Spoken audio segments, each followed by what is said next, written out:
Welcome back, familia, to Northside LDN. Caramba, welcome back to the All or Nothing show. Big up to everyone that's locked in. You know what I'm saying?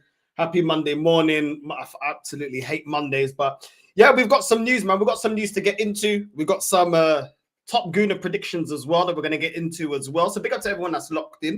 Do you know what I'm saying? Make sure you're smashing the like button. We are trying to get on our way to 17K. So make sure you're doing all that good stuff as well. You're sharing the content. But today, we've got news. Real Madrid have 5 injured players out for the clash tomorrow in the Champions League against Arsenal at home at the Emirates, and 1 player suspended. So I don't want to hear no excuses. No excuses about we've got injuries. They've got injuries as well. And let's keep it real. At the end of the day, only 2 of our players that are out are actual starters. You'd say Gabriel was a starter, and you would say Havertz is a starter in this team. Even though I would argue that Moreno is a better finisher than Kai Havertz. More direct, takes his opportunities and doesn't get barged off the ball. That's the reality. Do you know what I'm saying? So crazy. Our best striker isn't even a striker. I don't even know what to say. But big up to everyone that's locked in. Thumbs up, familia. But it is what it is. Also, against Everton, where we drew on the weekend, let's keep it real. There's no point in us, we rested Saka, we rested Martinelli, we rested Odegaard. There's no point resting these players if we're not going to give it our all against Real Madrid. It's the only thing that we can win now. It's the only thing that we've got, to make, to make it a somewhat positive or successful season to try and win the Champions League. For me, I don't have any faith, and it's down to the team to prove me wrong. Prove me wrong. I've seen the best Arsenal team that I've seen in my lifetime not be able to win the Champions League. This team is nowhere near that.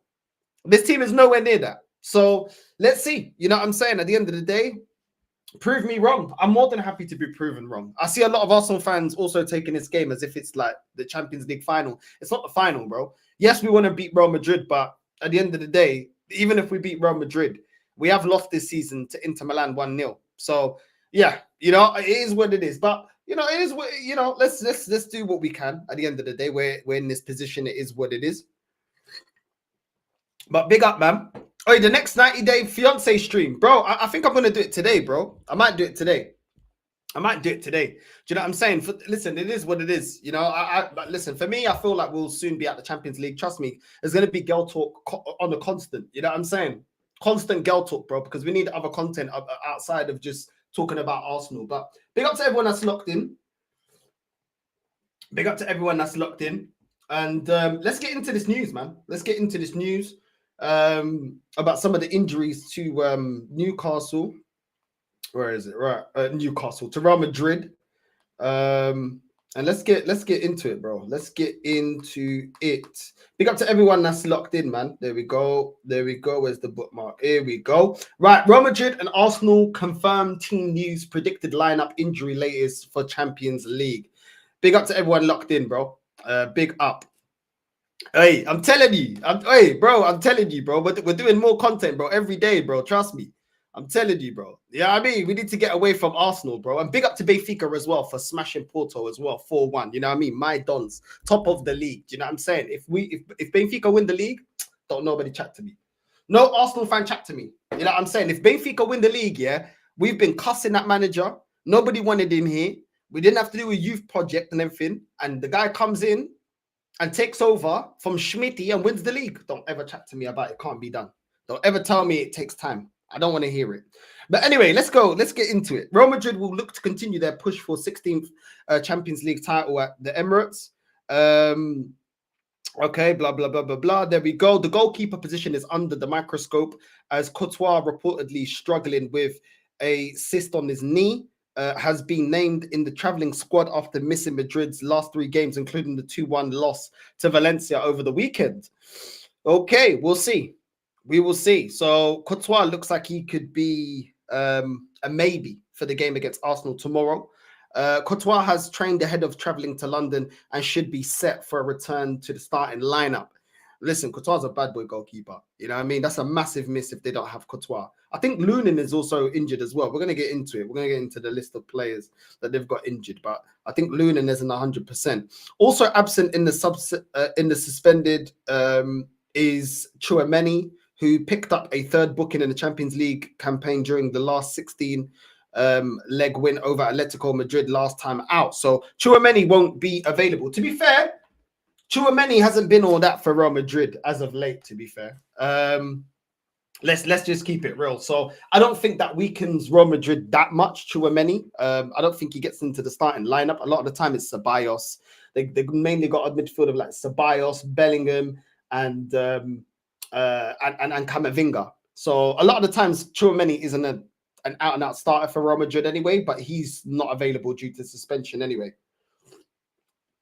Ancelotti is not spoiled for choice in defense following injuries to Ferland Mendy, Carvajal, Militao, and Dani Ceballos.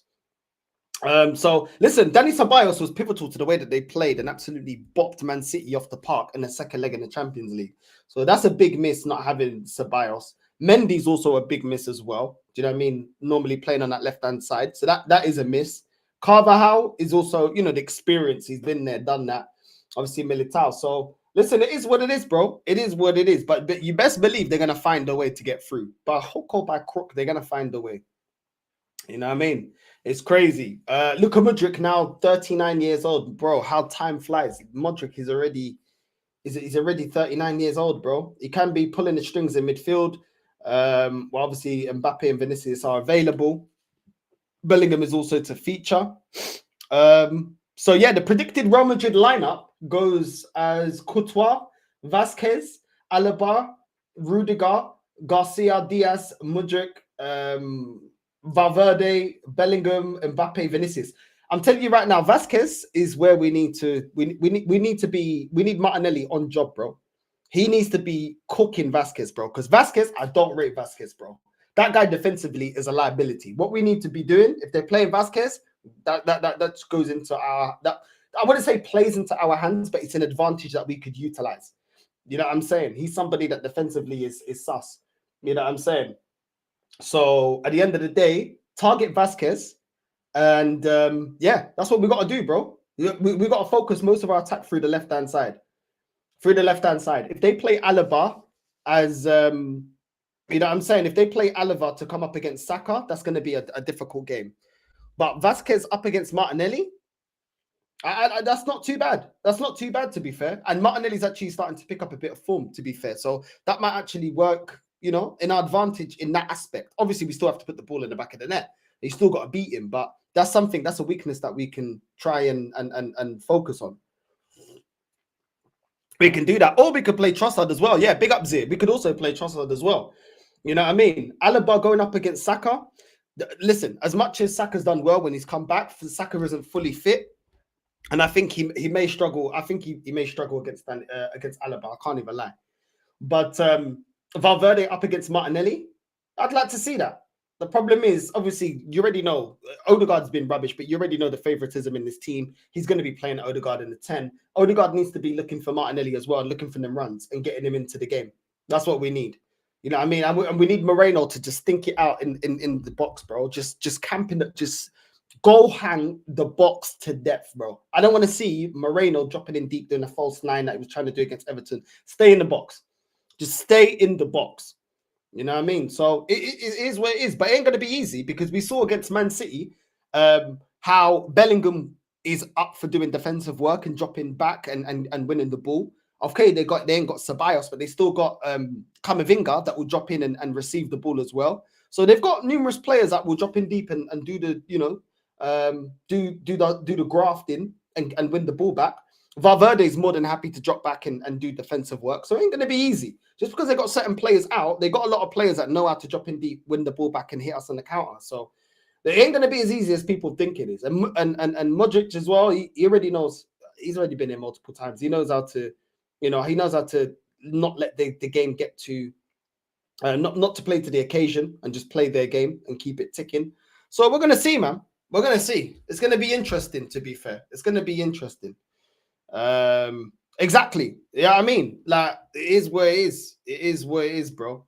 Yeah, Alaba has regressed, but Saka isn't 100%. He's going to be quiet. This is what I mean. I haven't seen that pace from Saka that we're normally accustomed seeing from Saka, and I think it's because he's not fully fit.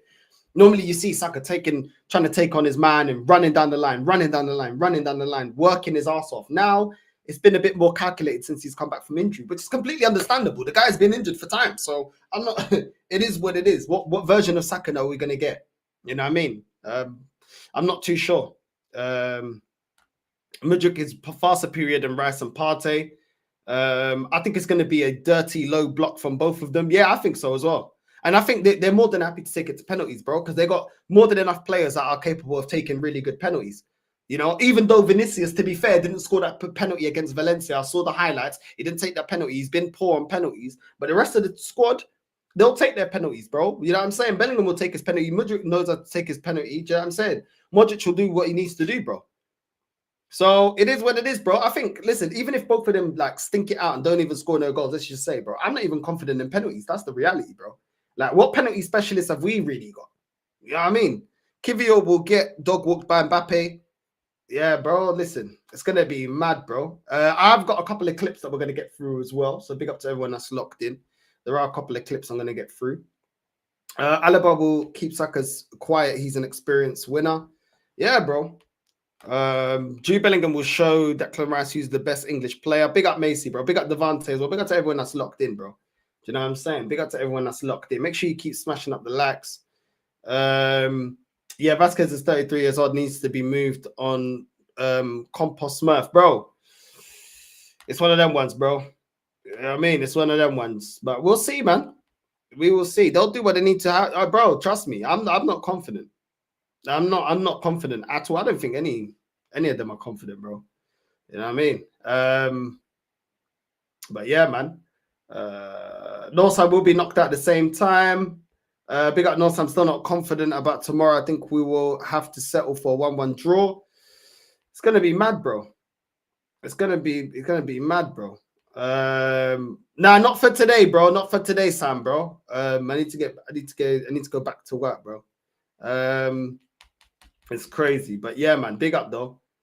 Big up. Northside, you doing a match preview with Lee and Dave? Not that I know of, but big up to the both of them, Lee and Dave. Not to my knowledge. No, I won't be doing a preview with them. But yeah, it is what it is, bro. So yeah, Real Madrid have got Carvajal out, Mendy, Ceballos, and Militao, and Tchouameni also through suspension. Let's see what we do, bro. Let's see what we do. I am not confident at all. I don't care what's been going on with them. I am not confident. Especially the fact that we don't have Gabriel available. Do you know what I'm saying? Like, that's the biggest worry. Normally, we lean on our defense and say, oh, you know, we got our defense. Defensively, at least we can be solid. I am not confident going up against Real Madrid with Kivio at the back. I don't care if he's put in 1-2 decent-ish performances. The guy is not good enough. The guy is not good enough, bro. You know what I mean? He got exposed last season in the Champions League against Bayern Munich, bro. So don't think he won't be exposed against Real Madrid. So it is what it is, man. It is what it is. It is what it is, man. I just hopefully I don't know. I think the best thing we can do is just think it out and try take it penalties. If we can't convert any chances, try take it penalties and then try and, you know, try our luck in the penalties. You know what I mean? Sometimes with a bit of luck in penalty shootout, it may go your way. That's the only way I see us getting over the line, man. I don't see us consistently, you know, scoring goals. But maybe I'm wrong. Hopefully I am wrong. I always want to be wrong when it comes to this club because I want this club to succeed and win trophies, man. But I just don't see it. I really don't see it. Even with their injuries, man. Even with their injuries. I mean, even the way that we're playing in general. I know we rested certain players against Everton, but I didn't like the fact that, you know, our midfield wasn't offering anything and hasn't been offering much creativity for a long time. Against Everton, what did our midfield really create? And even if you tell me, Odegaard wasn't on the pitch, when he came on the pitch, he didn't create anything. So we're bypassing our midfield to create opportunities. Do you know what I'm saying? Sterling was more creative than our whole midfield against Everton. That's shocking to me. You know, the way we're utilizing Ethan as well, I'm not liking it. I don't think we're getting the best out of Ethan. I've got to be real. So I don't know, man. I'm not completely confident. And I think the team could be balanced out a lot better than what it is at the moment. So I don't know. I think we're very imbalanced. And we're just bypassing the midfield because the midfield is very frustrating. And our attack is just not clinical enough. Just not clinical enough. And we saw that against Everton. So let's see what we do. I think the best thing that we can do, I still say change to a back three. I think, you know, bro, if Mbappe is 1v1 with Kivior, he's getting cooked. That's the problem. You know what I mean? When Kivior's got players around him, but when he's exposed and he has to track his runner back and he's been beat for pace, this guy 1v1 is I don't want to see him in 1v1 situations. And I think he's going to have to be in 1v1 situations defending. And that's when we're going to be exposed. That is when we're going to be exposed. So, yeah, I don't know. I don't know. For me, it's all a mess. But it is what it is. It is what it is. We have to take advantage of the fact that they're playing Vasquez. We have to take advantage of the fact that Ceballos isn't there. That normally, you know, he likes to run the tempo of the game. Somebody that's actually played really well for Real Madrid for every time I've seen them. And he is a big, important player for them. We need to utilize that. If their goalkeeper's not 100%, we need to make sure that we work the goalkeeper. You know what I mean? There was reports that Lunin isn't 100%. Then there's reports now that Courtois is not 100%. Then we need to make sure that we create enough goal-scoring opportunities to test him. Do you know what I'm saying? So these are the things that we need to be doing, in my opinion. Those are the things that we need to be doing. And I'm not too sure that that's going to happen. I'm not too sure that that's going to happen. But they're there, you know, without Mendy as well. You know, that maybe they're a bit weaker. Do you know what I'm saying? Maybe they are weaker with playing Alaba at left back rather than playing Mendy. Maybe we need to exploit that. So we need to just do whatever we can to get into the game, and just try and kill it off in the first leg, man. Just try and kill it off, because if we leave even an inch for them to get back into the game, it's curtains, bro. Kivior got spun by Rick James. That damn Leroy Sané, Vinny gonna do even worse, bro. I agree. This is what I'm saying. I think it'll be very naive if we play Skelly, bro. As much as he's talented, I just don't think that this is the game for him, in my opinion. But it is what it is. I'd much rather obviously play him. I know Calafiori is injured, so we're not going to play him, but play experienced defenders. Play Tierney. Switch to a three at the back. Play Tierney. Do you know what I'm saying? Put Declan Rice back there. Like, I don't know. Just change it up, man. I don't want to see like Skelly and these man there. I don't want to see Moreno in the middle of the park either. I don't know if Arteta is going to go with Trossard through the middle, and I'm not too sure, to try and hit them in the counter as we're going to sit deep. I don't know. Maybe he'll try and do that like what we did against Everton. Maybe he'll try and play Trossard up front. If you're going to do that, Moreno brings nothing to us breaking forward and starting a counter attack. So listen, if he's going to do that, then you play Partey, you play Rice if you have to, and then you just play Ethan as a number 10. I think the fact that we need to be very direct and hit them quickly on the counter attack, I think it suits more playing Ethan in the 10. And yeah, he's not got the experience, but Odegaard has been so shit at the moment that I honestly, but I don't want to see this guy. I don't want to see this guy. I see Odegaard getting in the way of our quick transitions and counter attacks than actually offering anything. He holds on to the ball way too long. He doesn't, you know, see the runner fast enough. He doesn't play the ball into the front three fast enough. So for me, play Ethan in the 10. I think he's way more direct. Lewis Skelly, I mean, I hear it, but listen, play Tierney next to him. Play a back three, play Tierney. You know what I'm saying? I'd rather Lewis Skelly. Do you know what? I'd rather play Declan Rice as the 6. Play Ethan as the 8. You know what I'm saying? Play Ethan as an 8. Because, sorry, not Ethan. Play Declan Rice as a 6. Play Skelly as an 8. And play Ethan in the 10. Because Skelly can drop back and do the defensive work, and he can also progress with the ball. You saw what he done against Everton, taking on 2-3 players. Is he going to be able to take on 2-3 players against Real Madrid? We're yet to see that, but at least he's somebody that can transition with the ball and he's comfortable going forward, which we're going to need if we're going to be counter-attacking. That's something that Moreno's not going to offer us. Let's just keep it real. Moreno's not going to offer us that progressive ball forward. So Skelly can do the defensive work that you'd expect from Declan Rice, but he can also go forward. So play Skelly in the 8, play Rice in the 6, and play Ethan in the 10. And every single time Ethan gets the ball, play forward. Just play forward, go direct. At the back, add Declan Rice to the back 3, play Tierney on the left, and play, well, Ben White, I don't know. He doesn't look like he's completely in form, but play Ben White or Timber or someone like that on the right. And now you've got a back 5. And then up front, you can have Moreno and Trossard if you want. You know what I'm saying? Moreno can link up and Trossard can get in behind and a counter attack. There you go. All of a sudden done. That's all we need to do. It's not difficult, bro. It's really not difficult. If you really want to be playing an attacking, an attacking style of play, but also be able to get in the defensive shape, there you go. You know what I mean? Tierney left back. The centre back three has to be. Centre back three will probably be Rice, Saliba, Saliba. I don't even know, bro. Maybe even if you play Kivio and then you play Tierney at left wing, then you play or you play Timber in there, and then you play Ben White at right back. Then you have a midfield of Skelly, Partey, and Ethan. Then you play Martinelli and Trossard up front. Even play Martinelli and Trossard up front.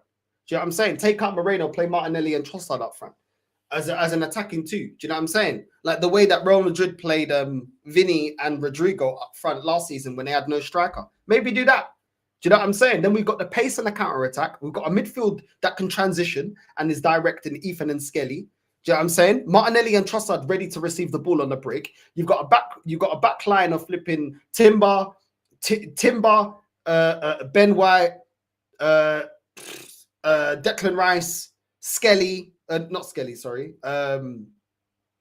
Tierney and Timber. All of a sudden, we look better defensively.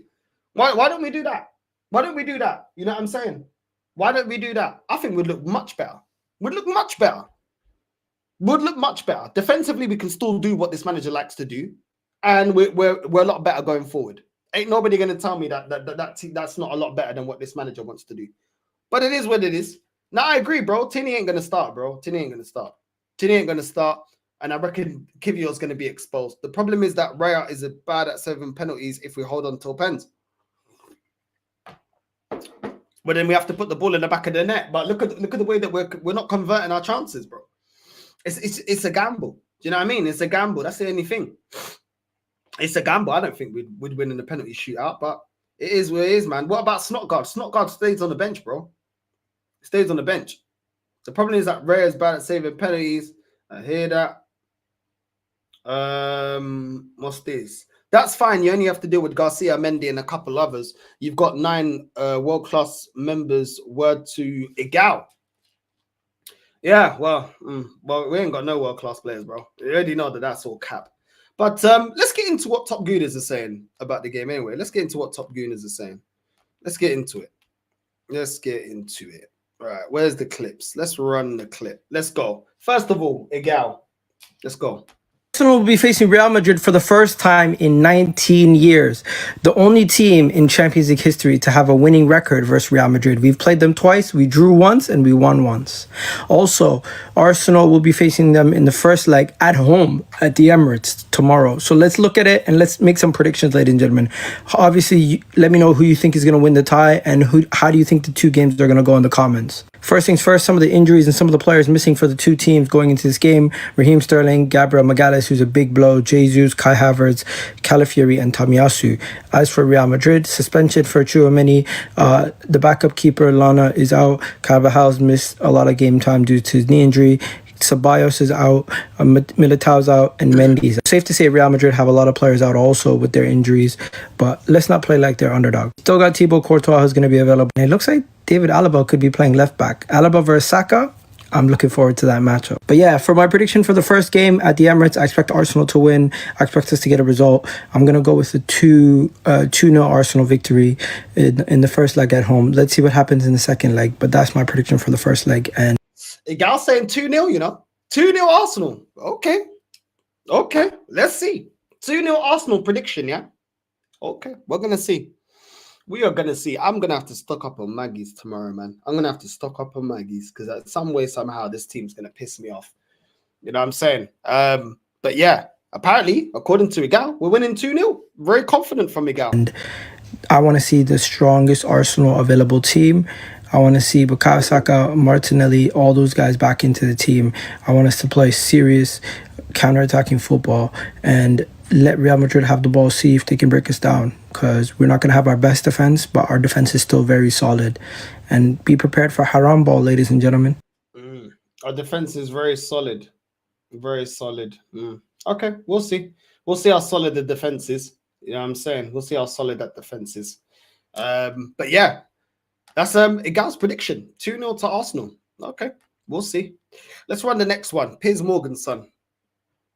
Real Madrid have released their squad list for the Arsenal game on Tuesday. Obviously, English teams typically don't do this, but here are the key things. Lunin is missing, however, Courtois has made it back. He's not played since the first game of the international break, though, so maybe a bit of rust. Ferland Mendy misses out on the squad through injury. Dani Ceballos misses out on the squad through injury. And with Tchouaméni also suspended, their options are a bit limited. In midfield, you're probably looking at Valverde, Modric, Bellingham, because Camavinga's going to have to play at left-back without Ferland Mendy, and Ceballos isn't there. That also means with Valverde in midfield, you're probably going to have Lucas Vazquez at right-back. I like the matchup of Martinelli up against Vazquez. Real Madrid...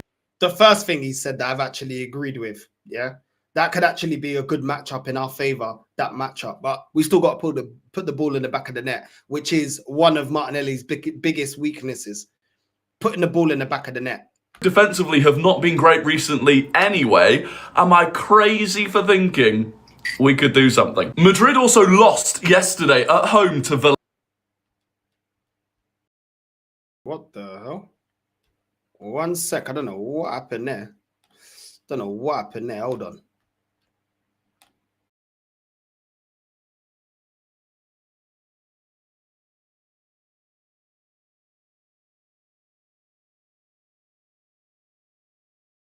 There we go. And we're back. And we're back. Don't know what happened there. Literally don't know what happened there. The whole thing just bugged out. Right, we back? We good? Yo, chat, everything? We back, yeah? Let me know if we're back. We good? Oh. Flip it out. Yo, Static, we back, yeah? I think we back. On my side, it's saying, yeah, we good. All right, cool. Let's continue. Let's continue. Big up to everyone that's locked in. Let's continue. Let's continue with the clips. Let's go. Gary Neville, after the Manchester derby, complained that it looks like it's a Sunday afternoon and they're going to go for a roast dinner together now because the players were all kind of friendly with each other at the final whistle. He said they're micromanaged to an inch of their lives, so robotic, and it's symptomatic of a lot of games that we're watching nowadays, right? And that's fair. But the same Gary Neville, after one of the only big games where there was some animosity and rivalry this season, Gary Neville rips into disrespectful Gabriel after Arsenal star laughed in Erling Haaland's face and claims he felt uneasy watching the celebration.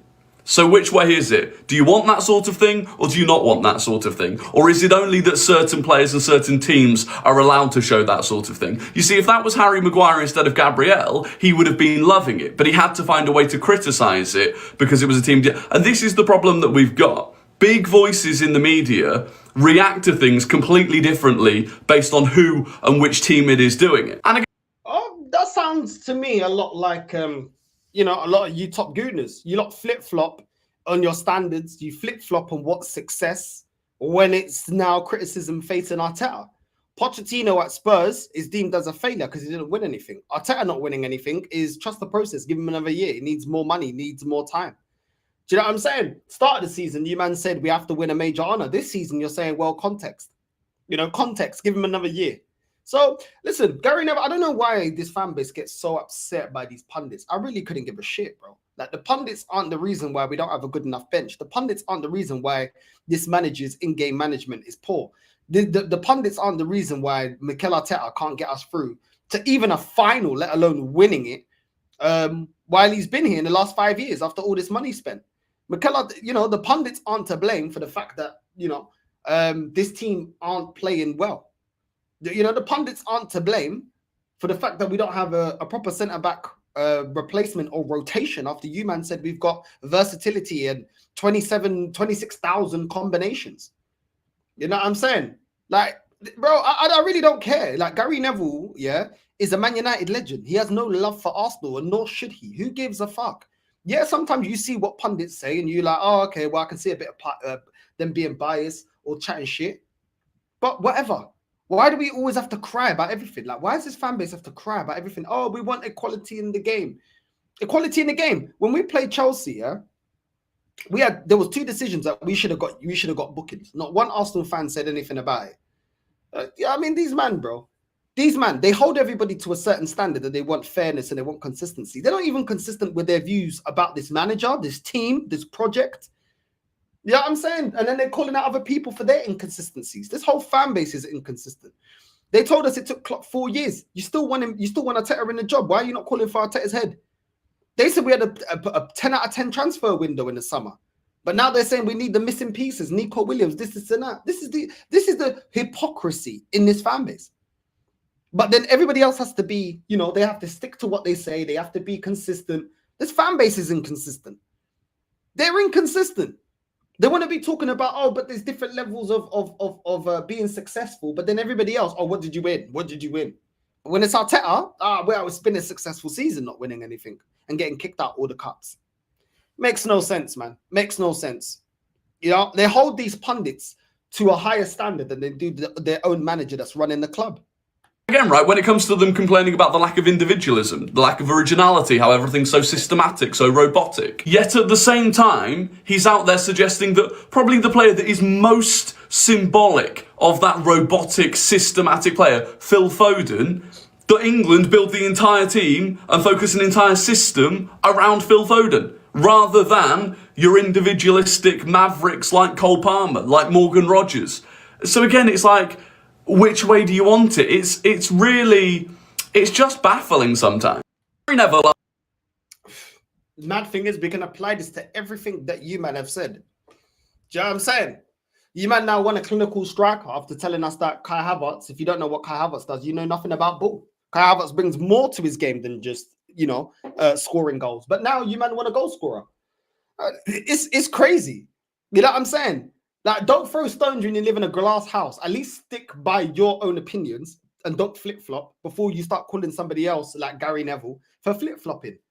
I don't really get it. I don't really get it, bro. But it sounds good, innit? Because any excuse here will get you the traction. But next up, we got a massive Arsenal fan. Massive Arsenal fan. Major Arsenal fan.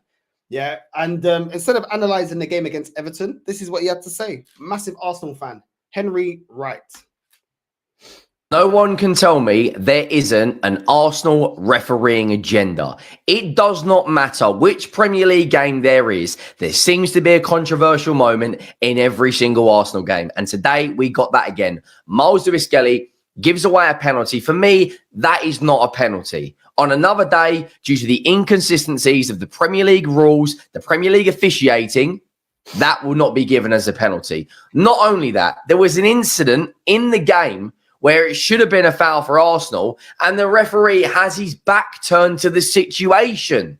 It does not matter. I can't stand up. There we go. There we go. We got man like Penguin, man like Mr. Cobblepot, complaining, a Tottenham fan complaining about the decisions against Arsenal. Like I said, we had decisions that should have went against us against Chelsea, not given. I remember when Luton were in the Prem a couple of seasons ago, I think it was on Townsend, a dirty tackle that we had on Townsend, yeah, high studs. We didn't even get a booking for that. The ref didn't even call the whistle for that. Dirty tackle. There's loads of times where we make dirty tackles, or we do the dark arts, or that we waste time, and we don't get booked for that. But now man want to be talking about conspiracies. What conspiracy?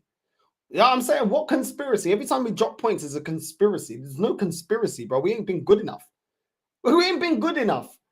Like, I don't understand it, bro. Like, what like, where was the conspiracy in the game with Arsenal against Man United in the cup? Where was the conspiracy on 3 occasions against Newcastle? Where was the conspiracy when we lost convincingly to Bournemouth? Like, I don't get it, bro. I don't get it. But you know what? I've never seen a Spurs fan, yeah, so upset by decisions going against Arsenal. I've never seen it, bro. I've never seen it.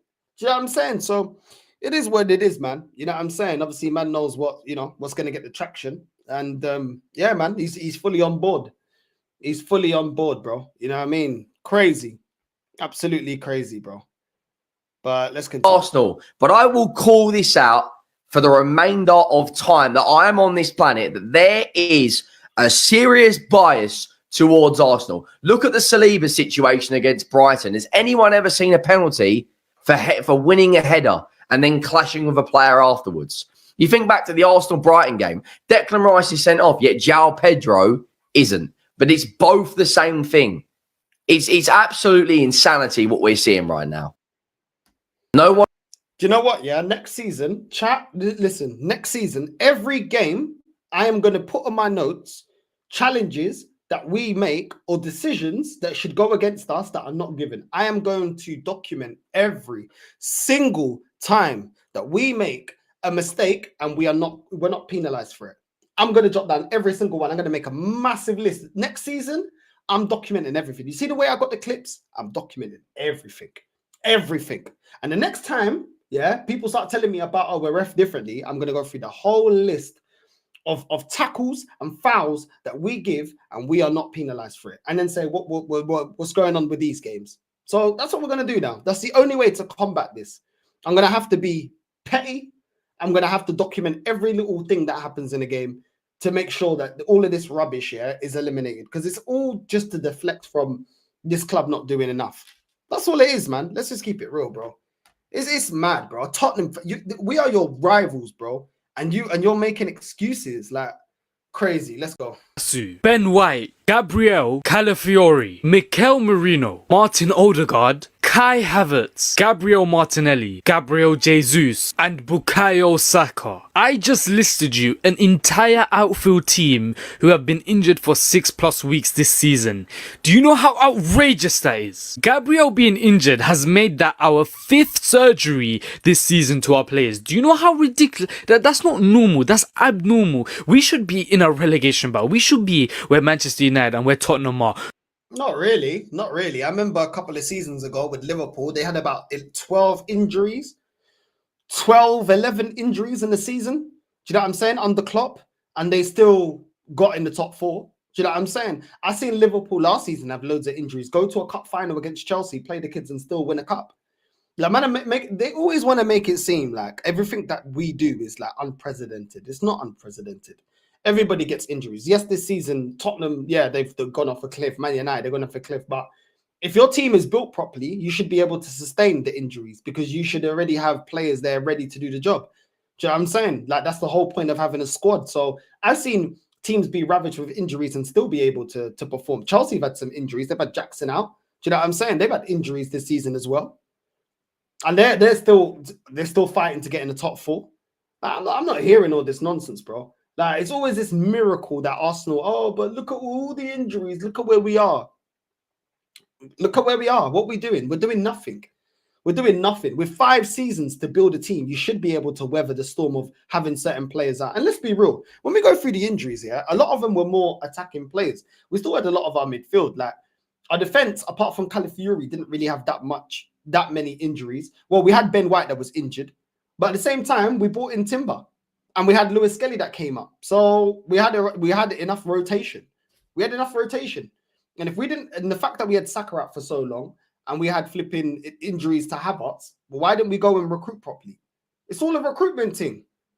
Like, the backup to Havertz is an injury-prone Jesus. The backup to Saka is Sterling that's on his last legs. Do you know what I mean? It doesn't make any sense. We had backup to Odegaard. So I'm not even going to hear that one. Because we had Ethan and we got Zinchenko. Both are number 10s. So that is a backup. Even though I wanted more, that's backup. The excuses are pathetic, bro. The excuses are actually pathetic. I'm not hearing any of these excuses. But it is what it is, isn't it? Everything for a great narrative. Not in a Champions League quarter-final against Real Madrid and not second in the Premier League. I mean, for God's sake, we should have seen the signs when we saw Merino get injured for 2 months the moment he joined. Or other signing, Calafiori, injured every single week. Every time we need him, he's injured. Tomiyasu, I forgot he even plays for our club. I don't even remember what position he plays at this point. What the craziest thing about this? Then why do we keep Tomiyasu that's injury prone? Why do we keep Jesus that's injury prone?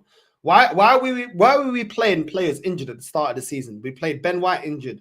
We played flipping Kai Havertz had a knock. We played him injured. Trossard was injured, had a knock apparently from this manager, and we kept playing him. Saka was injured. We kept playing him. Declan Rice was injured. We kept playing him. So it's not unprecedented when the manager knows that players aren't 100%, but he's not rotating. You didn't have to play Ben White. You could have played Timber. You know what I'm saying? You got Skelly there. You didn't have to keep playing Odegaard. You had flipping Ethan or Zinchenko. You didn't have to keep running Saka down into the ground if you actually believed in Sterling. I'm not hearing these excuses, bro. These excuses are weak. You know what I'm saying? you've played Trossard through the middle anyway, like we did against Everton before. So when you're running Havertz down to the ground, why not rotate Trossard in that position? Or why not play Moreno? Why only play Moreno as a striker when you had no other choice or a lack of options? Bro, don't tell me it's unprecedented, bro. This is all made by this manager. This injury crisis is at Arsenal. It's the fact that Partey hasn't been injured. It's the fact that Partey has been available every single week. I don't know what kind of curse this is. It's like we had to sacrifice the whole team for Partey to stay fit. I mean, we got Madrid next with no Gabriel Magalhaes. We are cooked. Tomiyasu. Curse, you know. Curse. Man said curse. Time we let AI take refereeing from here. What is going on with these refs? The penalty decision today wasn't even the worst decision. What happened at the end of that game? So first of all, and like I've said, I don't care about the result. The result of this game is meaningless, so I'm not even angry about it. I'm just bemused, right? First of all, he gives a free kick against Trossard for a foul committed via Bluetooth. There is so clearly no contact here, but he gives a free kick. So this is how close it got. Trossard's foot never got closer to Tarkowski than this. You can see in the next frame, he's already pulled his leg away, and Tarkowski comfortably wins the header under no challenge whatsoever. But he blows for a free kick. And by the way, this is the exact angle that Darren England had. There's daylight there. Now, having given the free kick, and before the free kick has been taken, he then looks at his watch and blows the full-time whistle. You hear it very clearly. Full-time whistle's gone. Game is over. The Everton players then run over to him and go, no, look at the big screen. He looks at the big screen, and on the big screen, there are still 8 seconds of play before the 4 minutes of added time is up. So he restarts the game and lets them take the free kick and lump it into the box. So he trusts the big screen more than his own watch. Now, bear in mind... Bro, all of this crying, bro. All of this crying. First of all, why is he putting his boot that high anyway? Man looks like he's going to give him a Shawn Michaels sweet chin music to the neck. Do you know what I'm saying? Like, what are we doing here? This is no conspiracy, bro. There's no conspiracy. Anything to protect this manager, bro. And this is all a deflection because they know the whole narrative about, oh, you can't win against Pep and it takes time and you got to wait till Pep's done and then Slots come into the league and won it. This is all a deflection, man. It's all a deflection. Oh, but Arteta couldn't win anyway because there's a conspiracy against him. All to take away from accountability. Crazy, man. Arsenal versus Real Madrid, score prediction. I think it's going to be 5-3 to Madrid. 5. Ooh. Look at the shorty. Tell me, how'd you get that in those jeans? What's going on? It's kind of all right. Still, I can't even lie. You know what I mean? Slow down. I just want to get to know you. You know what I'm saying? Yeah, I'm not going to lie. I'm taken. Sorry, babes. I'm taken. But yeah, she looking all right still. Let's start it again. Now, VAR that. Look at now I know why he stopped there still to ask her for a match prediction. Look at this guy. Look at this guy, bro. He's a dog, bro, about match prediction. You know he slide the digits after this. Arsenal versus Real Madrid, score prediction. I think it's going to be 5-3 to Madrid. 5-3. What team do you support? I support Arsenal. So what are you doing? What's that? We got to be realistic here. So if it, bro, she's the only one keeping it realistic, you know. She's like, yo, 5-3, even though the score, I wouldn't go with that score, but she's like, yo, we ain't gonna win. And she's an Arsenal fan. How toxic, how negative that she said that. How negative, man. Get her out, fake fan. Go down to Tottenham. That's what I'm saying, man. Anyway, we've got Kelechi's uncle up next. We got to be realistic. so if it 2-0 2-0 to Arsenal 2 and Real Madrid 0. Okay, what's your goal? What's your goal scores? Saka? Yeah, 1 or 2? 2. 2 goals, yeah. Fair enough. Real Madrid 1, Arsenal 2. What's your goal scorers? For Madrid, Mbappe. Yeah. And for Arsenal, Saka. 3-0 Madrid. 3 Madrid. What's the goal scorers? Fucking hell. Declan Rice, he's out there in the fucking beers, mate. Do you know what I mean? Fucking geese, bro. You know what I mean? Yo, mad. Man said 3-0 Real Madrid, yeah? Yeah, he's not going with the top gooners, bro. He's not going with the top gooner talk. Mbappe probably grab a penalty. 2-1 for Arsenal. Who's your goal scorers? Saka. Saka too, yeah? Arsenal will score first, Yeah. Real Madrid second, and then Arsenal will score the second goal, and it will end as 2-1 to Arsenal. Auntie's just enjoying. Look, she got her toes out. She's just enjoying her day, bro. The sunlight's just got her gassed in it. We're gonna let that slide. Let Auntie do her thing in it. Let Auntie do her thing. Okay. I think 3-1 to Arsenal.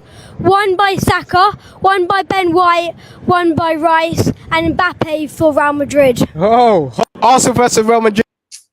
I'm allowed the kid. I'm not gonna lie. I'm allowed the kid, but bro, these men are very confident. We're gonna see in it. These men are very confident, bro. Very confident. We're gonna see. We're gonna see what we do in it.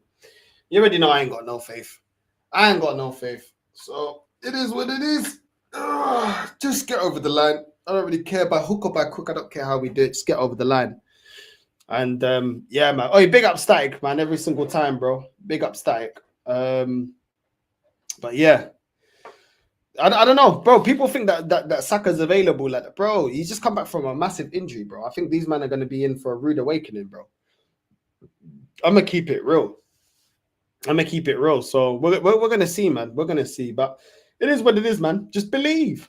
But all the news, there's news. Oh, I just saw this news now. Saka addresses Arsenal future ahead of contract talks. It's pretty clear. It says this is by the Evening Standard. He was quoted saying, Saka said, I want to win and I want to win wearing this badge. It's pretty clear the fans know how much I love them. You saw when I came on Tuesday, they love me back. So it's a good relationship. I'm really happy to hear and I'm focused on winning. He also said, Saka also said, it's reassuring. Everything, it was special. You had to be in the stadium to feel the noise, the energy. Flipping noise already talking like Mikel Arteta, bro. But yeah, he hasn't, you know, he said, oh, yo, he wants to win with Arsenal. But bro, let's be real. Let's be real. These players, they know they have to be politicians. In case deals don't go through, you got to be a politician. Maybe he does want to stay. I don't know. You know what I mean? But I'm going to stick to everything I've said before, bro. If Saka signs a new deal, if Arteta is not sacked at the end of the season and Saka signs a new deal, Saliba signs a new deal, Gabriel signs a new deal, they're all losers. They're all losers. Why would you put any more of your career in this manager's hands? Why would you? Based on what? What has he got over the line for you? What has he won for you? He ain't done anything for your career. Like, all he's done, okay, cool. He's given you the opportunity to play week in, week out. That's more in you being great as an individual than the manager being amazing. Let's be real, bro. Like, how can you, like, Saka, okay, he's at 23, yeah, cool. He's still, like, entering his prime. But it's like, bro, like, if a club like, if a big club, like, let's just say, this is argument's sake, let's just say, like, Bayern Munich or a big team like that come in for you. Maybe even Barcelona would want him, you know, so they can rotate with Lamine Yamal. I mean, you're gonna have to need some rotation, but obviously with the financial situation at Barcelona, probably Barcelona don't have the money. But let's just say a big club like that come in for him, yeah, or you know what I mean. Well, why would you stay at Arsenal? I would be surprised if nobody comes in or shows interest in Saka, especially for the fact that he's got 2 years now on his contract. Why would you pick Arsenal? Based on what? You have been here since the start of this project. It's been 5 years, going on to phase 6, and we have not got over the line. We can't even get over the line for the cups. You know what I mean? For me, I'm sorry. I don't know why you would sign a new contract. You're not playing for an elite winning manager. You know, this club is very questionable in terms of the way that it's moving. We had Edu, now that we have Berta. Why would you dedicate more time? I think, listen, if there's one player to leave that I feel like the whole fan base would turn on this manager, I think it would be Saka. I think you saw when he came back against Everton how many people love Saka. I like Saka. I think he's a top player. But I think if Saka started questioning this process and doesn't sign on, I think a lot of people would be like, I don't trust this process. Because a lot of them, I feel like a lot of this fan base got more love for Saka than they do for Arteta. You know, he's one of the ones. I think Saliba, Gabriel also have, you know, but because Saka's an attacking player and scores goals, I feel like if Saka was like, yo, listen, like, I'm running down my contract or I'm not signing, I'm bouncing, I think a lot of people would start questioning this manager and where this club is actually headed. If the people that are advising Saka, hopefully they're advising him to be successful. You know, hopefully he doesn't have somebody that's advising him that is like Harry Kane and his brother and his agent and, you know, just thinking about, oh, well, Tottenham love you, so just stay here. No, I think you've got a limited career. and you don't want to end your, you don't want to end up like Harry Kane. That people should be telling him, no, listen, look, Harry Kane's gonna have to like scramble at the latter stage of his career to go and get a trophy. You don't want that. You know what I'm saying? You don't want that for your career. And then what if you don't? You make a move and you don't win a trophy, and then you're done out here. Then what?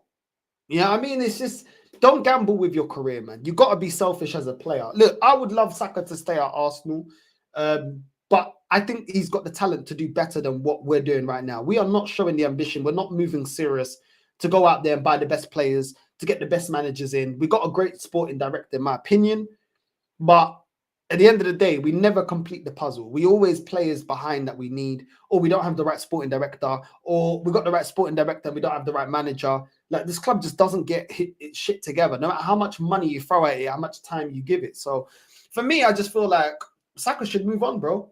Saka should move on.